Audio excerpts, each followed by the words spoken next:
कैसे हैं आप सब? होप आप सब अच्छे होंगे। तो मैं जैसा कि आपको पता है कि इस व्लॉग वाले चैनल पर स्टोरी वीडियोस लाना चाहता था, पर मैं ला नहीं पा रहा था। मैं वॉक कर रहा हूँ और वॉक करते-करते मैं आपके साथ जो मेरे कुछ थॉट्स हैं, जो कि मेरे दिमाग में आते रहते हैं इस समय, वो शेयर करूँगा। तो अगर आप मेरे कोई पुराने स्टूडेंट हो या मेरे कोई दोस्त हो या मेरे कोई रिश्तेदार हो, जो शायद मुझे जानता है या जिसे लगता है कि शायद वो मुझे जानता है, क्योंकि हम कुछ दिनों में कुछ हादसों से बदलते ही रहते हैं। कभी हम कुछ होते हैं, कभी हम कुछ होते हैं। तो मैं ज़्यादा समझदार नहीं हूँ, ना मैं कोई बहुत अच्छा स्टोरी टेलर हूँ और ना ही मैं कुछ भी नहीं हूँ। तो अगर आप सुन रहे हो तो प्लीज़ ये मत सोचिए कि या तो मैं आपको समझा रहा हूँ या मैं समझदार बनने की कोशिश कर रहा हूँ। मैं कुछ भी नहीं हूँ। हम बस वॉक कर रहे हैं और शायद आप परेशान हो मेरी तरह और हम बात कर रहे हैं, जिससे शायद आपको थोड़ी हेल्प मिले। तो जब मैंने 12th की थी, जब मैंने +2 पास कर ली थी, तो उससे पहले भी मैं दिहाड़ी मज़दूरी करता था, ठीक है? और उसके बाद भी काफ़ी मुझे काम करने पड़े थे।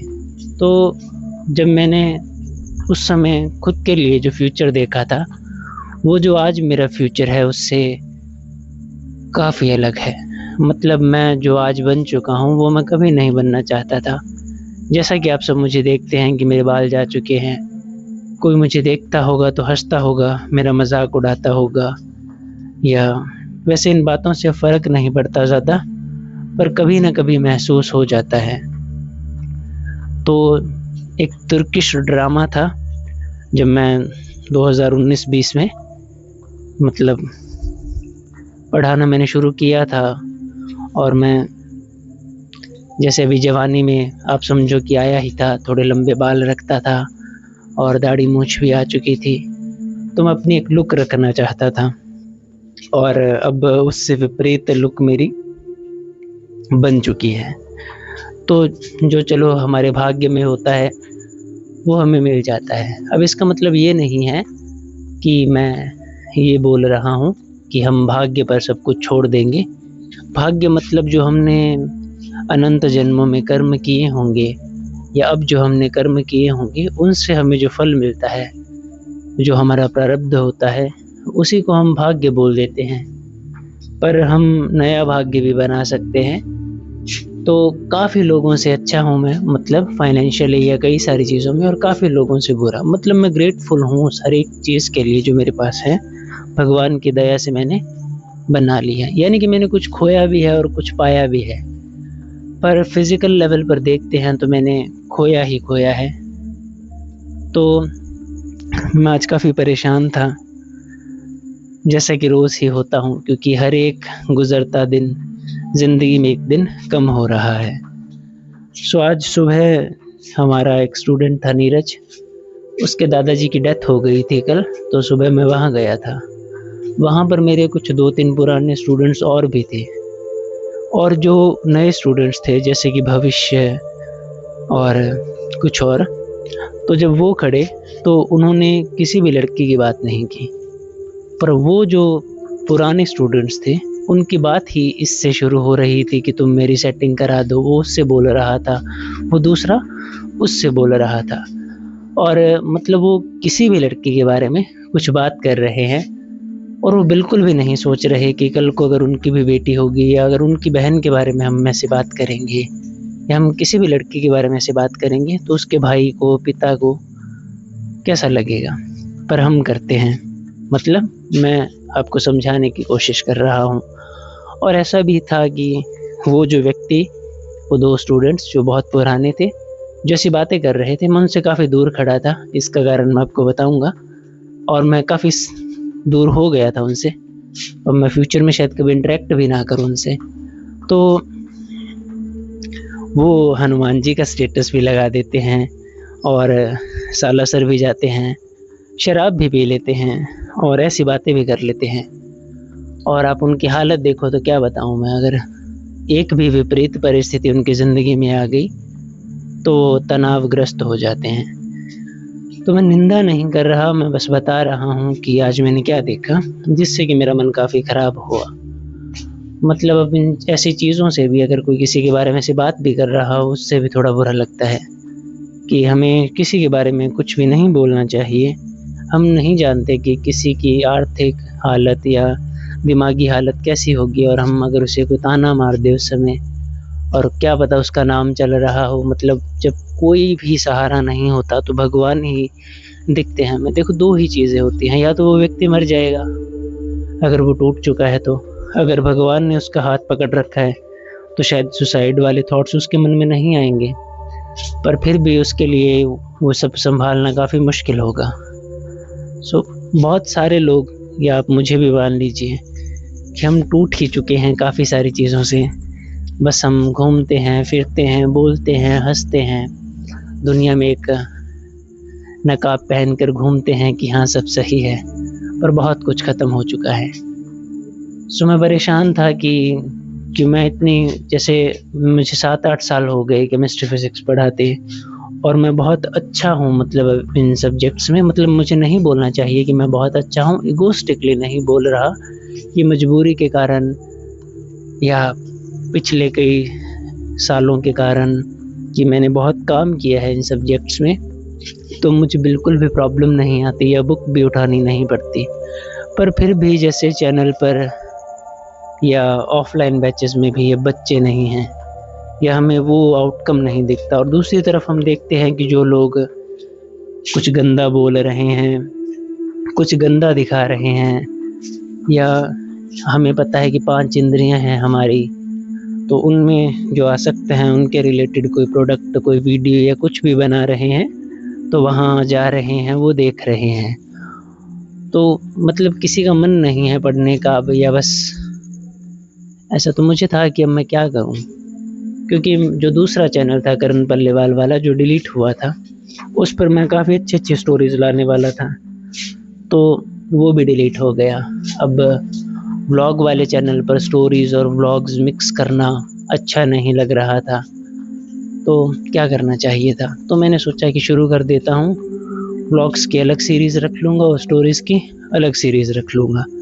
तो जैसे मैं वॉक कर रहा हूँ और मैं बस ऑडियो रिकॉर्ड कर रहा हूँ, क्योंकि आप में से काफ़ी सारे जो बच्चे थे जिनकी मैं बात कर रहा हूँ, वो चाहते थे कि हम बैठें आपस में, कुछ देर बात करें। शायद आपको कोई परेशानी है, या शायद आप मुझे सुनना चाहते हो पर आप सुन नहीं पा रहे हो, या शायद आपको नींद नहीं आ रही, आपको चाहिए कोई व्यक्ति जो आपसे बात करे, जो आपको कोई स्टोरी बताए।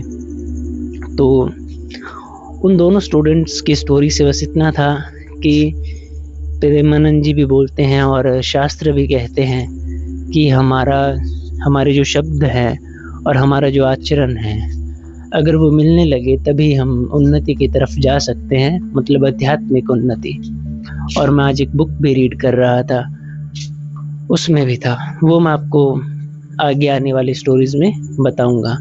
मतलब बहुत कुछ है मेरे पास आपको बताने के लिए। जैसे मैं 25-26 साल का हूँ और ज़िंदगी में मैं काफ़ी एक्सपीरियंसेस ले चुका हूँ, मतलब बहुत बुरे, कुछ ठीक, काफ़ी दया भगवान की और काफ़ी बातें।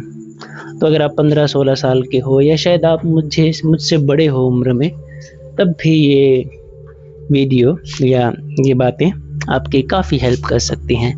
इवन मैं जब परेशान होता हूँ तो एकांतिक वार्तालाप ढूँढता हूँ, कई बार आपको समझ नहीं आता, मैं बस अपने शब्दों में समझा रहा हूँ कुछ चीज़ें। तो हम क्या करते हैं कि जैसे हो सकता है कि आप बहुत परेशान हो, पर आप ध्यान से सुनिएगा कि मैं कहना क्या चाहता हूँ। कि जैसे भगवान ने हमें कई शक्तियाँ दी है, ठीक है? कि हमारा पोटेंशियल बहुत ज़्यादा है। मतलब जैसे मान लो कोई कार है, या ठीक है कोई बाइक है, अब शायद वो 100 पर जा सकती है या वो 120 पर जा सकती है, ठीक है? कार की बात करेंगे तो वो और ज़्यादा, ठीक है, वो 200 तक जा सकती है या इससे भी ज़्यादा, अगर वो कोई सुपर कार है तो। पर आपको पता है कि अगर हम उसे हाईवे पर या सड़क पर नॉर्मली कहीं चलाएँगे इतनी स्पीड पर तो हमारा चालान हो जाएगा। यानी कि भगवान ने भी जब हमें बनाया तो हमें बहुत सारा पोटेंशियल दिया, पर अगर हमने वो यूज़ किया तो शायद हमारा चालान हो जाएगा। चालान मतलब कई सारे लोग हमारे आस-पास होंगे जो हमें बोलने लग जाएँगे कि ये तुम क्या कर रहे हो? ये क्या बकवास बात कर रहे हो? ये क्यों कर रहे हो तुम? ये तुम्हें ये नहीं करना चाहिए, तुम्हें सरकारी एग्ज़ाम्स की तैयारी कर लेनी चाहिए। मुझे तो बहुतों ने बोल दिया। अब ये एक सोचने वाली बात है कि आपको किसी एग्ज़ाम की प्रिपरेशन करने के लिए 2 साल, 3 साल, 4 साल लगे, वो भी जब आपकी सारी परिस्थितियाँ ठीक थी। फिर भी आप नहीं कर पाए और आप मुझसे ये उम्मीद करते हो कि मैं जब मेरे भाई की सर्जरियाँ चल रही थी और मैं सारा घर भी सँभाल रहा था, मतलब आप सोच कर देखिए कि आज जितनी महँगाई है, किसी एक व्यक्ति को घर सँभालना कितना मुश्किल होता है।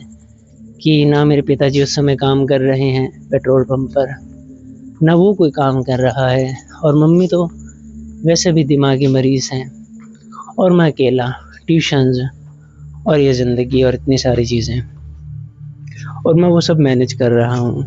पर फिर भी मैंने देखा है उसे कि अगर किसी व्यक्ति जैसे मैं किसी का नाम नहीं लूँगा, पर कि जैसे कि मान लो मेरी क्षमता थी 50,000 की मान लीजिए और मैंने 1 लाख खर्च किए और किसी की क्षमता थी 1 लाख की और मान लीजिए उसने 5,000 खर्च किए।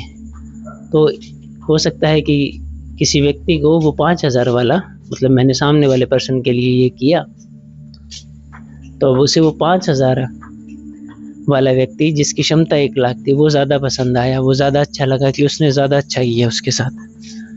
तो यही वास्तविकता है कि आप किसी के लिए कुछ भी कर दो, आपको कोई भलाई नहीं मिलेगी कभी भी, या आपकी अच्छी चीज़ें नहीं देखी जाएँगी और जब आप मजबूर हो जाओगे, परेशान हो जाओगे, जैसे अब मैं इस हालत में हूँ कि मेरे पास बहुत कम पैसे हैं, कि हमारी आर्थिक हालत और बुरी हो चुकी है थोड़ी। मैं समझदार कम था, मुझे लगा कि मैं घर पर ही तो खर्च कर रहा हूँ, पर चीज़ें बदतर ही होती गई क्योंकि स्टूडेंट्स तो हैं नहीं, कम स्टूडेंट्स हैं और बैचेस भी चल नहीं रहे हैं। पर जितना हो सके धर्मपूर्वक मैं चलने की कोशिश करूँगा। अब जैसे मैं कमज़ोर हूँ तो मुझे किसी ने सलाह दी थी कि तुम अंडे खा लिया करो, पर आपको पता है कि मैं ऐसा नहीं करूँगा। तो जैसा कि हम सब जानते हैं कि 6 दोष होते हैं, उनमें से काफ़ी चीज़ों पर तो मैं पकड़ बना चुका हूँ, पर कुछ पर अभी भी काम कर रहा हूँ। शायद उनके ठीक होने के बाद और चीज़ें ठीक हो जाएँगी।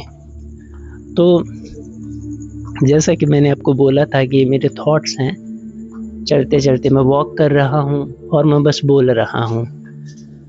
तो मुझे नहीं पता कि हम कहाँ पर पहुँचेंगे बात करते-करते, पर अगर आप परेशान हो तो शायद आपकी हेल्प हो जाए थोड़ी, क्योंकि हम एक लय में चलेंगे आगे। मतलब ये मेरे देखो कितने रैंडम थॉट्स हैं, कभी ये, कभी वो, कभी ये, कभी वो।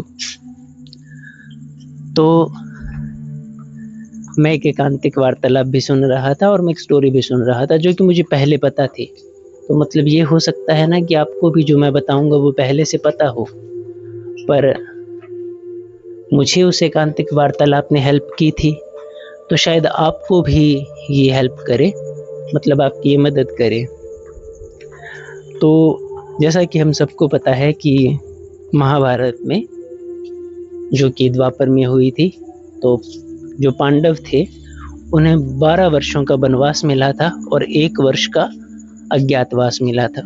अब क्या था कि जो 1 वर्ष था उनमें ना अज्ञातवास मतलब वो किसी के सामने नहीं आ सकते, उन्हें छुप कर रहना पड़ेगा। तो एक नगर था विराट, तो वहाँ पर जो युधिष्ठिर जी थे वो कंक के रूप में चले गए और उन्होंने विराट के राजा को कहा कि मैं महाराज युधिष्ठिर का सेवक था और मैं उन्हें सलाह भी देता था और मैं उनके मंत्रियों में भी था। ऐसे बताया कि वो जानते थे महाराज युधिष्ठिर को जो कंक थे, ठीक है। जो कंक थे वो खुद महाराज युधिष्ठिर थे, पर 1 साल उन्हें अज्ञातवास में रहना था, तो इसलिए वो अपनी जो मान लो वेश था वो बदल कर गए थे।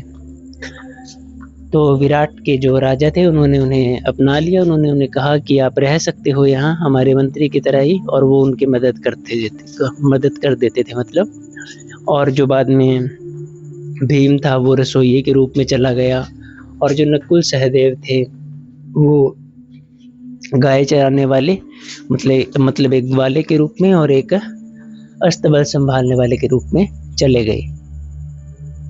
और अर्जुन, जैसा कि हम सबको पता है कि इंद्रलोक गया था, स्वर्ग, वहाँ पर दिव्यास्त्र लेने।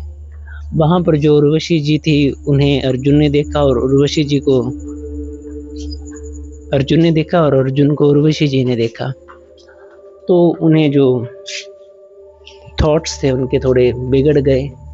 तो इंद्रदेव को लगा कि शायद अर्जुन के मन में कोई विचार है उर्वशी जी के लिए, तो उन्होंने उर्वशी जी को आज्ञा की कि वो जाए अर्जुन के पास, और उनके मन में भी कुछ था अर्जुन के लिए। तो जैसे ही वो अर्जुन के पास गई और उन्होंने अपनी जो इच्छा थी वो बताई कि मेरे मन में ये चीज़ें चल रही हैं, तो अर्जुन ने मना कर दिया कि जैसे मेरे लिए माता कुंती है, आप भी मेरे लिए वैसे ही हो। ये स्टोरी कभी हम बाद में करेंगे। पर इसी कारण जो उर्वशी थी, क्योंकि जो 6 दोष थे उनमें जो सबसे पावरफुल दोष, यानी कि पूरी धरती पर और इस एंटायर यूनिवर्स में, चाहे हम जानवरों में देखें, एनिमल किंगडम में देखें या कहीं पर भी देखें, तो जो सबसे बड़ा सुख है, जो सबसे बड़ा प्लेजर है, वो इसे ही माना जाता है। और जब इसकी पूर्ति नहीं होती तो गुस्सा आता है हमें। काम मतलब हमारे डिज़ायर, हमारे थॉट्स, इसका मतलब ज़रूरी ये ही नहीं कि फ़िज़िकल थॉट्स ही होंगे। मतलब हम कुछ चाहते हैं और वो अगर हो नहीं रहा या किसी के कारण उस चीज़ में प्रॉब्लम आ रही है, तो हमें उस पर गुस्सा आता है। तो उर्वशी जी को गुस्सा आ गया अर्जुन पर, और उन्होंने अर्जुन को श्राप दे दिया कि तुम अब एक नपुंसक बन जाओगे। मतलब तुम अगर मर्दों वाला काम नहीं कर सकते तो तुम्हें मर्द रहने का हक नहीं है। पर हमें पता है कि इंद्रदेव जो थे उन्होंने उसकी अवधि कम कर दी और उस श्राप को 1 साल का कर दिया, और अर्जुन को बोला कि अब ये जो श्राप है वो तुम्हारे लिए कल्याणकारी साबित होगा। तो अब अर्जुन जैसे कि उस श्राप के प्रभाव के कारण पुरुष नहीं रहा, मतलब वो नपुंसक बन गया। अब आगे जब थोड़े समय के बाद, मतलब कुछ समय पहले जो युधिष्ठिर थे वो चले गए, ठीक है, विराट में, फिर भीम चले गए, फिर सभी चले गए, तो द्रौपदी जी भी चली गई सैरेंद्री के रूप में, और फिर आगे वो भी चले गए अर्जुन जी बृहन्नला के रूप में। तो सभी विराट में रहने लगे। काफ़ी उतार चढ़ाव भी आए उनमें, ठीक है, मतलब कुछ अच्छे कुछ बुरे। जैसे कि कीचक का जो वध हुआ था, मतलब कीचक ने, द्रौपदी काफ़ी ज़्यादा सुंदर थी क्योंकि उनका जन्म अग्नि से हुआ था, हवन कुंड से, वो दिव्य थी, मतलब वो बहुत ही ज़्यादा सुंदर मानी जाती थी उस समय। और कीचक की जो नीयत थी वो उन पर ख़राब हो गई थी।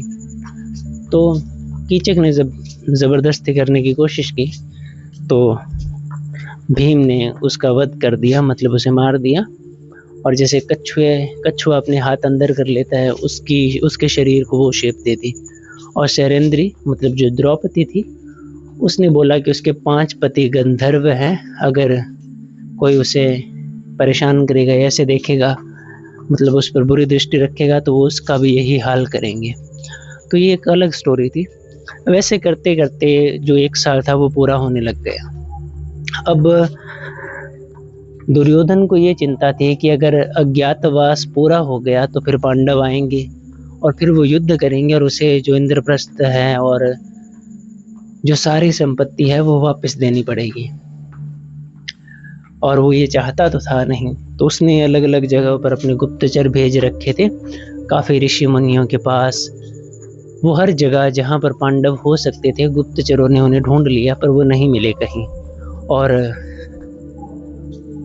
किसी ने बोला कि शायद वो अब नहीं रहे होंगे, उन्हें कोई अजगर खा गया होगा, कोई जानवर खा गया होगा, या वो किसी और कारण मृत्यु को प्राप्त हो गए होंगे। पर भीष्म पितामह और बाकी जो महापुरुष थे उस सभा में, दुर्योधन की सभा में, उन्होंने बोला कि युधिष्ठिर एक धर्मात्मा है, वो ऐसे मृत्यु को प्राप्त नहीं हो सकता। और तभी उनके पास एक खबर आई कि विराट में जो कीचक था वो मारा गया। अब जो कीचक था वो बहुत ज़्यादा पावरफुल था, मतलब बहुत ज़्यादा बलवान था। अब कीचक को सिर्फ कुछ लोग ही मार सकते थे। अब दुर्योधन ने सोचा कि कीचक को गंधर्व तो मार नहीं सकते, कि कोई भी गंधर्व इतना ताकतवर नहीं था कि कीचक का ये हाल कर दे। तो सिर्फ कुछ लोग थे, जैसे कि एक दुर्योधन था, एक शल्य नरेश कोई ऐसा था, ठीक है, एक जैसे दुर्योधन था, एक भीम था, ठीक है, जो कीचक का ये हाल कर सकता था। और जो श्री कृष्ण जी के बड़े भाई थे बलराम जी, वो कीचक का ये हाल कर सकते थे। तो उस समय पूरी धरती पर यही 3-4 व्यक्ति थे जो कीचक को इस तरह की मृत्यु दे सकते थे। एक तो कीचक खुद बलवान था काफ़ी ज़्यादा, तो कीचक तो मरा है, बलराम जी ने उसे मारा नहीं, और जो दूसरा व्यक्ति था शल्य पता नहीं कोई, और उसने भी नहीं मारा कीचक को, तो कीचक को मारा किसने होगा। तो दुर्योधन का शक गया कि वहाँ पर पक्का पांडव छुपे हैं, वहाँ पर भीम होगा। तो एक राजा थे जो उनकी सभा में बैठे थे, मैं उनका नाम भूल गया। तो उन्होंने प्लान किया कि अब हम युद्ध करते हैं। और अभी पांडवों का जो अज्ञातवास था वो ऑलमोस्ट ख़त्म ही हो चुका था। कि 2 तरह से गिनते हैं हम समय को, एक चांद के पर्सपेक्टिव से, चंद्र गणना से, और एक सूर्य के पर्सपेक्टिव से, सूर्य गणना से। तो दोनों तरह से उनका जो वनवास था वो ऑलमोस्ट ख़त्म हो चुका था, बस कुछ ही क्षण बचे थे।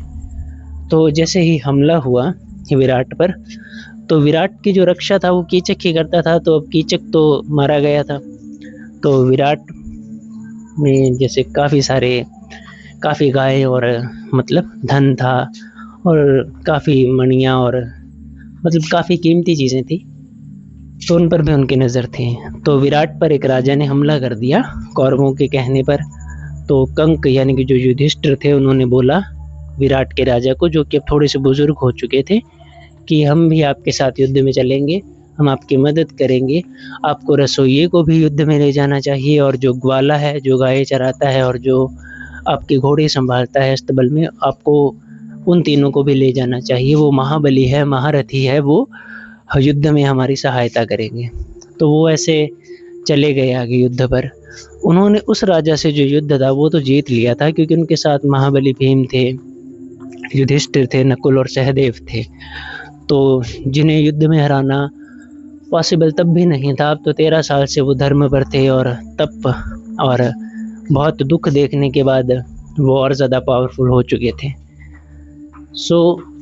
दूसरी तरफ अब जो महल था उसमें सिर्फ एक राजकुमार थे, और बाकी रानियां और दासियां ये थी। तो विराट के जो राजा थे उनके एक बेटा था, मतलब उनका राजकुमार, उसका नाम था उत्तर, और उसकी बहन थी उत्तरा। अब उत्तरा को नृत्य और बाकी कलाएं सिखाती थी बृहनला, ठीक है, और सहरेंद्री जो थी वही द्रौपदी थी। तो अब दूसरी तरफ से, मतलब नगर के दूसरी तरफ से, मतलब एक तरफ तो युद्ध हो गया था और वो युद्ध जीत गए थे, जिसमें विराट के राजा और चारों पांडव थे। तो उन्होंने रात को वहीं शिविर लगा दिया, और कोई दूत भेज दिया और बोला कि आप निश्चिंत हो जाइए, विराट ये युद्ध जीत चुका है और जश्न मनाइए। तो वो जश्न ही मना रहे थे, और जो राजकुमार उत्तर थे वो अपनी डींगे हाँक रहे थे कि मैं इतना बड़ा महारथी हूँ, मैं ये कर सकता हूँ, मैं वो कर सकता हूँ, मतलब अपनी जो रानियाँ थी उनमें। तो तभी उन्हें एक सूचना मिलती है कि दूसरी तरफ से कौरवों ने, जिनमें कि महारथी भीष्म थे, द्रोणाचार्य थे, कृपाचार्य थे, अश्वत्थामा था, कर्ण था, और दुर्योधन था, ये सभी थे, और काफ़ी बड़ी सेना थी कौरवों की, ने विराट को घेर लिया है दूसरी तरफ से, और वो हमारी गाय ले जा रहे हैं, मतलब वो गाय चोरी कर रहे थे, उनकी गोधन जिन्हें हम बोलते हैं वो ले जा रहे थे। तो गौरक्षा परम धर्म था क्षत्रियों का उस समय। तो उस समय कोई था ही नहीं महल में, बस राजकुमार उत्तर थे, तो क्षत्रिय धर्म के हिसाब से उन्हें रक्षा के लिए आगे जाना था। पर और उन्होंने बोला भी था कि मैं बहुत बड़ा महारथी हूँ, मैं भीष्म को हरा दूंगा, सबको हरा दूंगा, पर मेरे पास कोई महारथ, कोई सारथी होता तो मैं युद्ध करने चला जाता। तब सैरंद्री ने बोला, जैसे कि राजकुमार उत्तर ने अपने मुख से ये शब्द निकाल दिए थे कि मैं अर्जुन के समान हूँ, कि अर्जुन के समान मैं सबको परास्त कर देता, क्योंकि अर्जुन बहुत ही ज़्यादा पावरफुल था। और जब उसके हाथ में गांडीव होता था, क्योंकि वो धर्म पर चलता था, भगवान की आज्ञा से चलता था, तो उसके सामने टिकना थोड़ा मुश्किल था। थोड़ा नहीं, बहुत ज़्यादा मुश्किल था। दूसरा, वो नर और नारायण के अवतार भी तो थे, तो उन्हें हराना बहुत मुश्किल था। तो सैरंद्री ये सुनकर बोली कि क्या सच में आप अर्जुन के समान हो? ऐसे प्रश्न किया। मतलब द्रौपदी ही सैरंद्री थी। तो सैरंद्री ने कहा राजकुमार उत्तर से कि मैं आपको एक उत्तम सारथी देती हूँ, जो अर्जुन का रथ भी चलाता था कभी, और वो आपकी मदद करेगा काफ़ी। तो उन्होंने बृहन्नला को कहा कि आप सारथी बन जाइए। वो भी मान गई बृहन्नला। और राजकुमार उत्तर पहले तो थोड़ा हिचकिचाए, पर फिर वो मान गए और वो गए सामने युद्ध के लिए। बृहन्नला, जो कि अर्जुन ही था, सारथी था और घोड़े और रथ संभाल रहा था। तो आगे विशाल सेना और मतलब शरीर में जो भीष्म पितामह और बाकी जो सभी थे, कृपाचार्य, द्रोणाचार्य, वो काफ़ी बाहुबली, मतलब काफ़ी स्ट्रांग थे। और ऐसे मान लीजिए, क्योंकि वो ब्रह्मचारी, मतलब वो पहले दिन से बहुत सही रहे थे, तो उनका बल, उनका तेज ही ऐसा था कि उत्तर उनकी तरफ देख भी नहीं पा रहा था, भयभीत हो रहा था, डर रहा था। तो उत्तर ने कहा कि मैं वो रथ से उतरकर भाग भी पड़ा था, पर अर्जुन यानी कि बृहन्नला ने उसे पकड़ लिया और उसे बोला कि क्षत्रिय का यह धर्म नहीं कि वो पीठ दिखाकर भागे, तो आप ऐसा मत कीजिए, आप युद्ध करना आपका धर्म है, आप युद्ध कीजिए। पर उत्तर डर चुका था। तो अर्जुन ने बोला, मतलब इसमें स्टोरी और तो है आगे, पर ये काफ़ी लंबी हो जाएगी, इसीलिए। तो अर्जुन ने बोला कि यहीं पर पास में एक वट वृक्ष है, वहाँ पर ले चलिए। तो उत्तर से बोला कि तुम रथ संभालो, सारथी बनो, युद्ध मैं करूँगा, और घबराओ मत, भयभीत मत हो। तो उत्तर को बोला कि उस वट वृक्ष के पास जाओ, जहाँ वहाँ पर एक लाश भी लटकी हुई थी। तो उत्तर बोला, मैं नहीं जाऊँगा ऊपर, मैं अपवित्र हो जाऊँगा। पर अर्जुन यानी कि बृहन्नला के कहने पर वो ऊपर गया और उस वृक्ष से उसने जो दिव्यास्त्र थे वो पोटली निकाली। वहाँ से एक मतलब एक्सट्रीमली पावरफुल धनुष, जिसे कि हम बोलते हैं गांडीव, वो निकाला। वो बहुत ही ज़्यादा सुंदर भी था देखने में, और उसमें एक अलग ही चमक थी, दिव्यता जिसे हम बोलते हैं, वो थी। अर्जुन ने सभी दिव्यास्त्रों को प्रणाम किया और बोला कि जब मैं आपका स्मरण करूं तब आप आ जाइएगा। उन्होंने बोला कि हम तो आपके हृदय में ही वास करते हैं, मन में ही वास करते हैं, आप जब भी हमारा स्मरण करेंगे हम उपस्थित हो जाएंगे। अब जो चाल ढाल थी, मतलब जैसे अर्जुन ने यानी कि बृहन्नला ने पकड़ा था राजकुमार उत्तर को, उसके बाजुओं को देखकर, उसकी चाल को देखकर भीष्म पितामह और द्रोण और सभी समझ गए कि ये तो अर्जुन है, कि ये पक्का पक्का अर्जुन है। द्रोणाचार्य, क्योंकि अर्जुन उनका बहुत प्रिय शिष्य था, सबसे प्रिय शिष्य था, तो सबसे ज़्यादा खुश हुए थे कि ये तो अर्जुन है। और 13 साल का गुस्सा, उससे पहले वो जो दूत सभा, मतलब वो जो सभा हुई थी जिसमें वो खेला गया था, जो आपको पता है, उसमें जो अपमान हुआ था उनका, और 12 वर्ष जो दुख उन्होंने भोगे थे, और 1 साल अज्ञातवास में जो गुस्सा, जो पीड़ा जो उन्होंने भोगी थी, और वो सत्य परायण, मतलब वो सत्य पर चलने वाले थे और वो धर्म से चलने वाले थे, तो ये सभी चीज़ें उनके पक्ष में थी उस समय, अर्जुन के पक्ष में। और ऐसा माना जाता है कि वो जो रूप था अर्जुन का, जिसका सामना कोई भी नहीं कर पा रहा था, तो अर्जुन ने राजकुमार उत्तर से बोला कि युद्ध भूमि में चलो, थोड़ा आगे ले जाओ रथ मेरा, मैं सबको देखना चाहता हूँ। तो जैसे ही अर्जुन ने गांडीव पर प्रत्यंचा चढ़ाई, मतलब प्रत्यंचा वो धागा चढ़ाया और टंकार की, तो वो साउंड, वो आवाज़ इतनी ज़्यादा तेज़ थी कि ऐसा लग रहा था जैसे 2 पहाड़ आपस में टकराए हों। कौरवों की सभा में सभी घबरा गए, पर भीष्म पितामह, जो कि बहुत पावरफुल योद्धा थे, द्रोणाचार्य, कृपाचार्य, कर्ण, ये नहीं घबराए, कर्ण, दुर्योधन, ये नहीं घबराए। अब अर्जुन ने उसका जो शंख था देवदत्त वो बजाया, और उसकी ध्वनि भी मतलब उसकी आवाज़ भी इतनी तेज़ और भयानक थी कि सभी डर गए। और पहले का मतलब था चेतावनी कि मैं युद्ध करूँगा, और जब उसने दूसरी बार बजाया उसका मतलब था कि सावधान हो जाओ, अब तीरों की बारिश होने वाली है। तो अर्जुन ने पहले जो 2 तीर थे वो गुरु द्रोण की तरफ चलाए और वो उनके पैरों की तरफ गए, ठीक है, जिससे कि ये था कि वो उन्हें प्रणाम कर रहा था अपने गुरु को, पर वो ऑपोजिट साइड थे, इसलिए उसने डायरेक्टली मतलब प्रणाम नहीं किया उन्हें, तो तीरों से प्रणाम किया और 2 उनके नज़दीक से चले गए, कानों के नज़दीक से। उसका मतलब ये था कि वो आज्ञा ले रहा था युद्ध की। तो गुरु द्रोण ने आज्ञा दे दी, और जैसे ही अर्जुन ने युद्ध शुरू किया उससे पहले ही बोल दिया भीष्म पितामह ने दुर्योधन को कि तुम भाग जाओ, तुम घर वो जो हस्तिनापुर है वहाँ वापस भाग जाओ, अब हम अर्जुन का सामना नहीं कर पाएंगे, क्योंकि उसके हाथ में गांडीव है, दिव्यास्त्र है, वो अकेला हम सब पर भारी पड़ेगा। दुर्योधन ने बोला कि हम सब इतने हैं और वो अकेला है, वो हमारा क्या बिगाड़ लेगा। पर जैसा कि धर्म अर्जुन के पक्ष में था, और जिसके पक्ष में धर्म होता है वो नहीं हारता, तो दुर्योधन भी भयभीत हो गया, डर गया और भाग गया युद्ध छोड़कर हस्तिनापुर की तरफ, और 1/4 सेना लेकर गया। और जैसे ही अर्जुन ने देखा कि दुर्योधन यहाँ नहीं है, वो भाग रहा है, तो उसने राजकुमार उत्तर को कहा कि उस दिशा में रथ को दौड़ाओ, और वो दुर्योधन तक पहुँच गया और उसने गिरा दिया दुर्योधन को रथ से, और उनके बीच में काफ़ी युद्ध हुआ, पर अर्जुन को बिल्कुल भी तकलीफ नहीं हुई। उसने कुछ बाणों से ही, मतलब ऐसे दिव्यास्त्र थे उसके पास कि कुछ बाणों से ही उसने जो दुर्योधन था उसे छल्ली कर दिया, उसकी सेना को भी छल्ली कर दिया। तब तक द्रोण, भीष्म पितामह, कर्ण ये सब उसकी तरफ पहुंच चुके थे। सबसे पहले कर्ण आया, तो उस समय अर्जुन में इतना गुस्सा था क्योंकि 13 साल उन्होंने जो भोगा था बिना किसी गलती के, ठीक, तो और इतना उसका तपोबल था, धर्म था कि वो, और बल तो था ही, और भगवान की शरणागति तो थी, यानी कि सब उसके पक्ष में।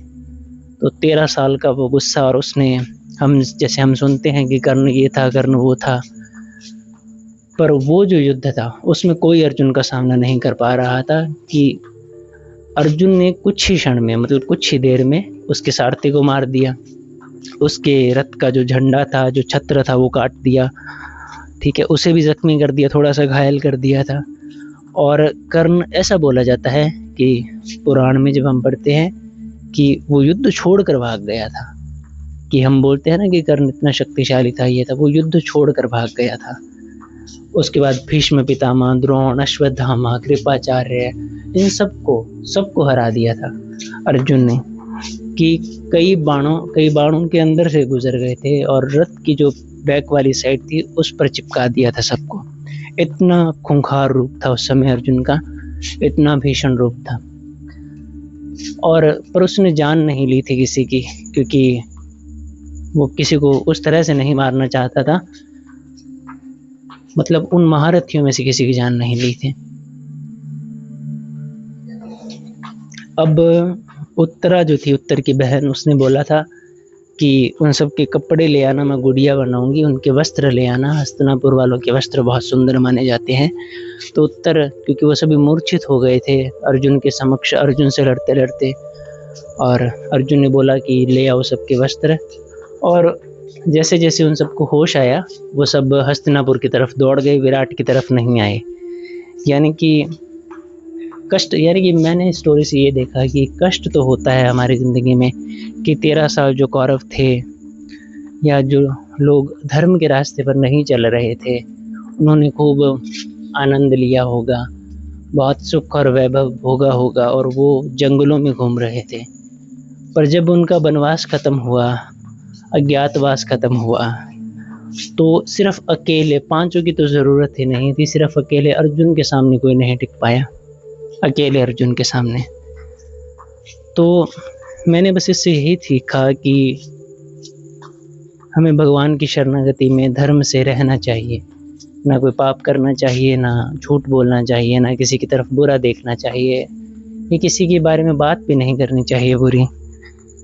क्या मिलेगा इससे? मुझे सलाह दी जाती है, जैसे कि आपको बताया था कि ये कर लो, वो कर लो, पर इससे क्या हो जाएगा? मैं क्या ले जाऊँगा साथ?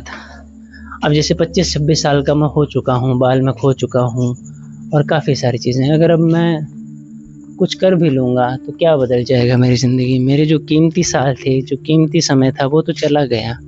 और मैंने, जैसे आप, मैं बोल नहीं सकता कि जो भी खोया जा सकता है वो मैंने खो दिया था, पर बदले में त्याग करने से, समझ कर, जैसे-जैसे समर्पण करने से आप देख पा रहे हो कि क्या मिला।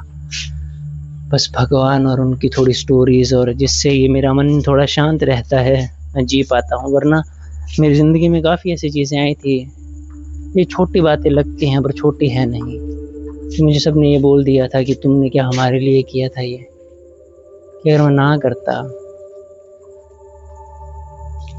जैसे कि अगर मैं समझदारी से चलता, मैं बस ये बातें नहीं करना चाहता, अपनी बात नहीं करना चाहता मैंने अच्छी नीयत से काम किया था। अगर मुझे 2 घंटे पढ़ाना चाहिए था तो मैंने 3 घंटे पढ़ाया था, और उन्हीं बच्चों से मैंने अपने ही बारे में बुरी चीज़ें सुनी हैं। जिसके लिए भी कुछ भी किया उससे बस मुझे बुराई ही मिली, और बस मुझे ये समझ आई कि अगर आपको दुनिया में बुराई करवानी है अपनी, तो बस कुछ अच्छा कर दीजिए उनका, आपको अगर बहुत ज़्यादा दुश्मन चाहिए तो। दूसरा ये भी है ना कि हम सबको पता है कि किस में कितना पोटेंशियल है, कौन क्या कर सकता था या कौन क्या कर सकता है या कौन क्या है। कहीं न कहीं हम सब भी अंदर ही अंदर ये जानते हैं। तो हम चाहते ही यही हैं कि ये ना उठे या वो ना उठे, क्योंकि जब बराबर हो गए या बड़े हो गए तो सबको पता है कि ये बोल देंगे कुछ। अब ये चीज़ें सुनकर आप ये मत सोचिएगा कि शायद मैं आपको बोल रहा हूँ, मतलब मैं खुद के बारे में बता रहा हूँ कि जब मैं ज़िंदगी में, जब भी मैं कुछ अच्छा कर रहा था, ग्रो कर रहा था, तब मैंने देखा कि बहुतों के चेहरे उतर गए थे कि ये ऐसा क्यों कर रहा है, ये भी मज़दूरी क्यों नहीं कर रहा, ये मतलब दिहाड़ी क्यों नहीं जा रहा, ये क्यों पढ़ा रहा है, क्यों इसका थोड़ा बहुत नाम है। नाम तो नहीं है पर लगता था ना उस समय कि है। ये मेरे फालतू से विचार थे और एक फालतू सी स्टोरी थी। इससे फालतू विचार बोल सकते हैं मेरे, हम स्टोरी को फालतू नहीं बोलेंगे। तो भगवान की शरणागति में काफ़ी ज़ोर होता है। बस मुझे यही, जैसे अब मेरी ज़िंदगी में काफ़ी प्रॉब्लम्स हैं, दुःख चल रहे हैं, जैसे कि आपकी भी ज़िंदगी में चल रहे होंगे, तो इस समय बस ऐसा सोचिए और नाम जप करते रहिए कि शायद आपका कोई प्रारब्ध है, क्योंकि आप बहुत मेहनत कर रहे हो, फिर भी चीज़ें नहीं हो रही, तो या तो आप और मेहनत कीजिए, ठीक है? आप बहुत कर रहे हो पर और कीजिए, और प्रारब्ध अगर नहीं मिल रहा आपको रिज़ल्ट, तो आप ऐसा सोचिए कि शायद ये आपके प्रारब्ध में नहीं था। और नाम, क्योंकि प्रारब्ध कोई नए कर्म से तो कटेगा नहीं, और पुराने कर्म जो हैं हमारे, वो नाम जप से कटेंगे। आप लिख लीजिए, एक दिन मैं आपको साइंस से भी समझा दूँगा कि नाम जप कैसे असर करेगा, कि अब इस लेवल तक आ चुके हैं भगवान की दया से कि मैं आपको साइंटिफिकली थोड़ा समझा दूँ कि नाम जप कैसे असर करेगा। मैं लायक नहीं हूँ कि मैं बखान करूँ नाम का। तो जैसा कि मैं खुद, आपको पता है कि बहुत लंबे समय से ये चीज़ कर रहा हूँ, तो अब मैं आपको बता सकता हूँ, मैं एक्सपेरिमेंट्स कर चुका हूँ काफ़ी खुद पर। और दूसरा, आप वाणी का मतलब प्रभाव भी देख सकते हैं कि जैसे मैं बोल रहा हूँ, तो मेरे पास भी बस एक आवाज़ ही तो है, पर फिर भी आप जो ये वाइब्रेशन है मेरी, मतलब मेरा जो भाव है, वो शायद आप फ़ील कर पा रहे हो। तो यकीन कीजिए, मेरा नाम जप शुरू कर दीजिए और जल्दी ही आप समझ जाएँगे काफ़ी सारी चीज़ें। और आगे मैं अच्छी स्टोरीज़ लाने की कोशिश करूँगा। और आज बस इतना ही। और अब तक मैंने कितने स्टेप्स कर लिए? अब तक मैंने थोड़े ही स्टेप्स किए हैं, नहीं कर लिए मैंने 8-9 हज़ार स्टेप्स तो आज के।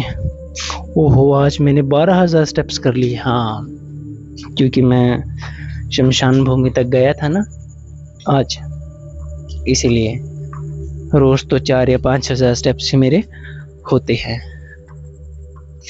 तो बस आज के लिए इतना ही, मिलते हैं कल। होप आपको अच्छा लगा होगा और कैसी लगी स्टोरी। और मैं स्टोरीज़ का सेक्शन थोड़ा अलग रखूँगा, मतलब मैं जब वॉक करूँगा तब मैं रिकॉर्ड करने की कोशिश करूँगा, मतलब जो चल रहा होगा वो आपके साथ शेयर कर दूँगा। और आप कोई भी अगर लड़के हो, ठीक है, मेरे कोई पुराने स्टूडेंट, तो आपको एक सिंपल सी बात समझनी चाहिए कि मैं भी जैसे इंसान हूँ। जब मैंने पढ़ाना शुरू किया था तब मैं 17-18 साल का था, और जब मैं मज़दूरी जाता था तब मैं जब पहली बार मैं मिस्त्री के साथ गया था तब मैं 14 साल का था। ठीक है, शायद आपका भी कोई छोटा भाई, या आप खुद देखिए आप 14 साल के थे तब आप क्या कर रहे थे। यानी मैं तब से कमा रहा हूँ। और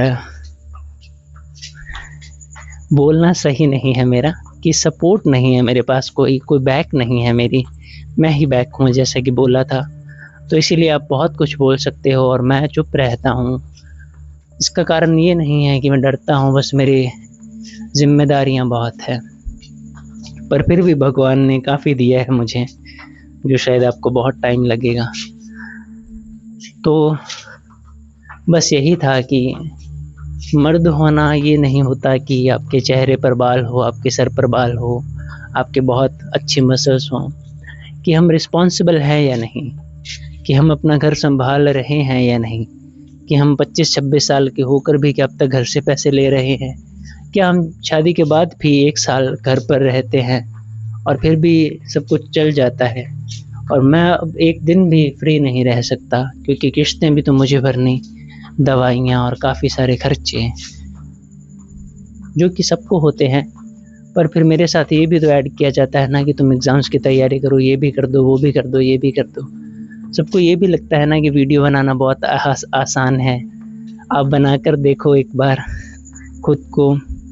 जब हम बहुत सुंदर होते हैं तब तो फ़ोटोज़ खींचना या खुद को दिखाना बहुत अच्छा लगता है ना सबको।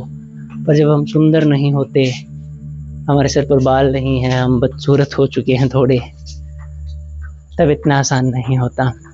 और बस यही। पर यही थी बस आज की स्टोरी। बाकी देखते हैं कल क्या करेंगे। मैं बीच में छोड़ दी ना बात मैंने।